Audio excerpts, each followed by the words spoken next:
பாலைவனத்தின் அமைதிக்கு நடுவே அன்று நடந்த சம்பவம்தான் முழு உலகையும் திரும்பி பார்க்க வைத்தது. ஆம், அதுதான் பத்ர் போர்.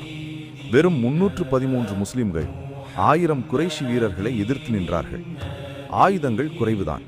அவர்கள் ஆயுதத்தில் வலிமை இல்லை, ஆனால் ஈமானில் வலிமை இருந்தது. அல்லாஹ்வின் மீது அசைக்க முடியாத நம்பிக்கை இருந்தது. அந்த இரவில் முஹம்மது நபி ஸல்லல்லாஹு அலைஹி வஸல்லம் அவர்கள் தன் கைகளை உயர்த்தி அழுது துவா செய்தார்.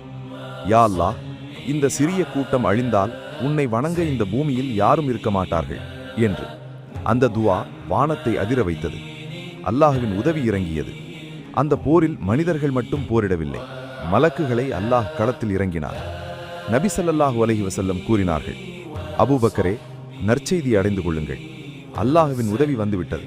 இதோ ஜிப்ரீல் குதிரையின் கடிவாளத்தை இழுத்துக்கொண்டு புழுதி பறக்க வந்து கொண்டிருக்கிறார் என்று. சுப்ஹானல்லாஹ். ஆயிரக்கணக்கான ஆயுதமேந்திய மலக்குகள் முஸ்லிம்களுக்கு உதவினார்கள். 313 முஸ்லிம்களின் நம்பிக்கைகள் 1000 பேர் கொண்ட படையை வென்றன. அன்று எழுதப்பட்ட வரலாறுதான் இன்றைக்கும் பலஸ்தீனம், சிரியா போன்ற பல சிறு கூட்டத்தாருக்கு ஈமான் மென்மேலும் அதிகரிக்க காரணமாக இருக்கின்றது.